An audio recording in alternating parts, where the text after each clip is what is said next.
Hello YouTube. So today I'm gonna talk about my plumbing progress. I replumbed all these pegs. A very complex connection here. I mean, I have to show a schematic diagram of it to explain. Uh, and but I have a specific point that I want to talk about. So this boiler, I finally got this boiler turned on. It was turned off. I set it up so that it's going to heat the hot water tank at the back, and it's also tied in parallel right there, that point through this pump to heat this glycol system. So depending on that valve, whenever that valve can be open and closed, right, to heat either that, both of them together, or separate. Right, so this heats the house. There's a glycol inside. That heats the hot water for the house. But if I heat the hot water, I can also use that as a storage to heat this tank, which later heats the house in the winter time. So this boiler, right, meets the demand of the house for sure, guaranteed. And that's what the city wants. The city doesn't care any other system that you have. It wants a guarantee system for building code. This is what I have, and this I have to provide to show that for the city in order to pass inspection. But it's expensive to use even a propane tank system. This runs on electric, 18 kilowatts energy that it uses, but it's expensive even to use easily. Even if you use, it doesn't matter what you use. If you use propane boiler, if you use oil boiler, they all are expensive to run. The cheapest one right now is, the next cheapest one is the heat pump that's outside, that is supplied through this pipe to heat this glycol and that one. The next cheapest one would be the solar collector I have outside. So to use those two cheaper options and to use this as a last resort, I have to set up a control system. And that's what I did start doing. And the control systems have to manage opening and closing these valves. I have 3 of them.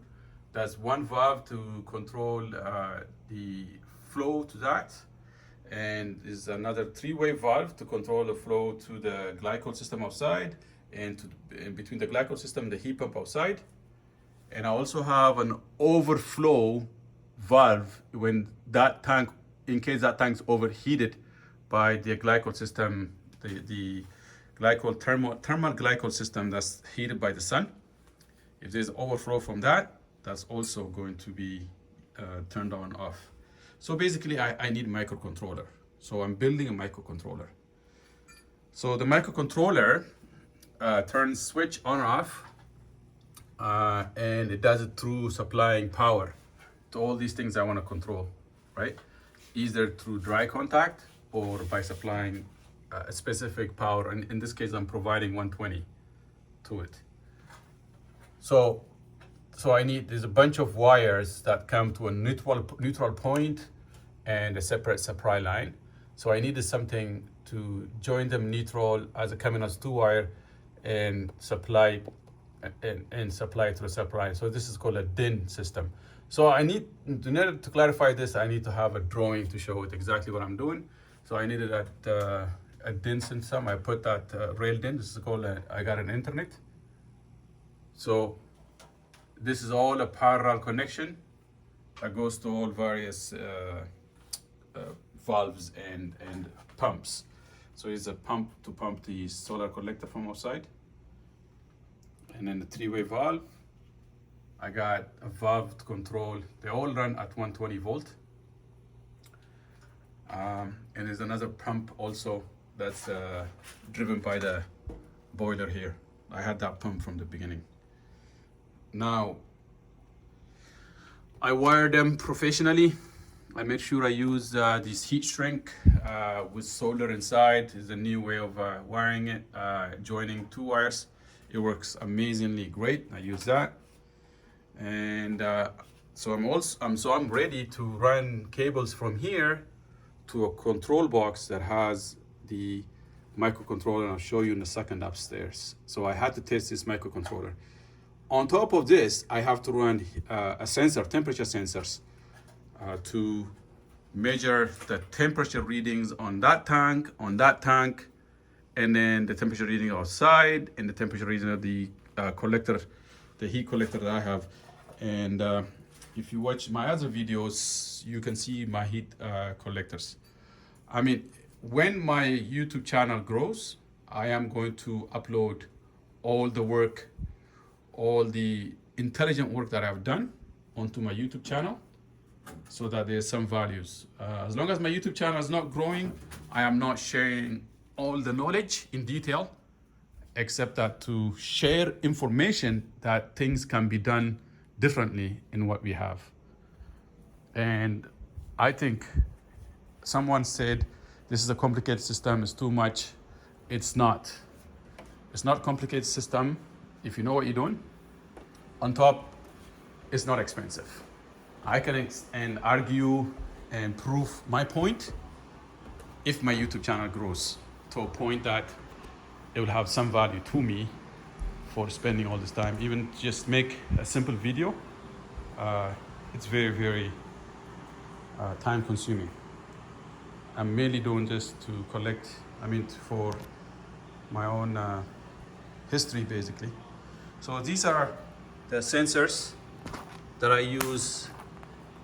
This is cut 6 cables that are thrown in the garbage at my workplace, and they work perfect for this system. This is 150 feet cat 6 cable. I have the sensor tied at the end. The heat sensor, the DS18B20, supposed to be the best for this application. And that runs underneath the ground to measure the heat temperature of that collector. You can't see it from here. That collector out there, that one there. I have it in my video daytime. And I did extensive testing to make sure the temperature sensors work. I tested every condition. I rewrote the code many times. And as I was thinking about all the conditions, rewriting many different versions of the code, I realized without me knowing it, it got too complicated and my code grew so big. So I have this microcontroller, Ardiuno Mega, and I have these relays, 8-port relay, and a display to display all the temperatures of the 4 sensors that I have. And I tested the sensors to make sure they read, they're calibrated. So I calibrate them just by looking at my temperature sensors at home. I have 2 of them. Believe it or not, my wife decided to get that temperature sensor there, right? And then I have another temperature sensor on my clock. So I'm ready. So I'm gonna put this box right downstairs and run all the power lines to each 8. There are 8 channels there. I'm using 8 of those. Believe it or not, I'm using 8 of those relays. Now I also have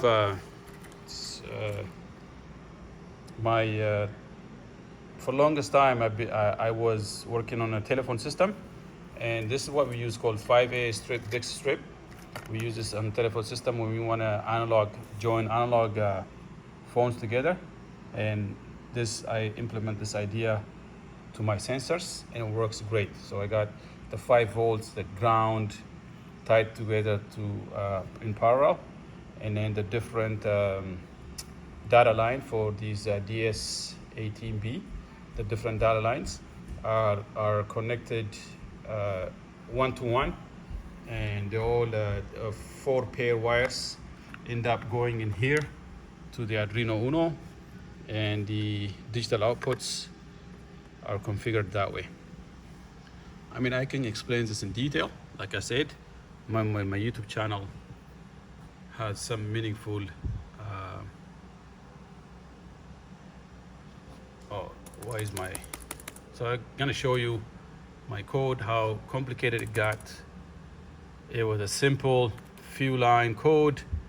I started using ThinkPad and I learned that code there. Why am I have this guy, this news I'm watching. It's funny. So this is my code now. It was like 20 page code, but it got so complicated because I had to think through every condition, a bunch of things. And I kept writing and it just grew and grew and became so huge. But now I think it's so perfect. If I need to update it, I can update it anytime through this cable. So I got this box, I screwed everything in, and now I can close this box and completely safe. But I have to have this stand like that. So for now, I'm gonna disconnect it for now and install it downstairs. And once I install it downstairs, I'll make a video on it.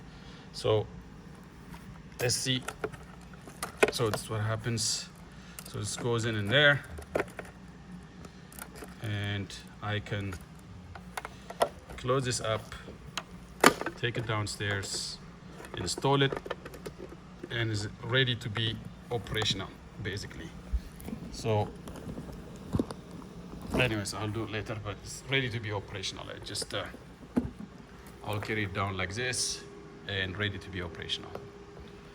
All right, so basically explaining here's what I'm doing, some ideas. But when my YouTube channel grows, I can share my code, I can share my schematic diagram, I can share a bunch of things. So it has some value for sharing that information. Thank you. Bye.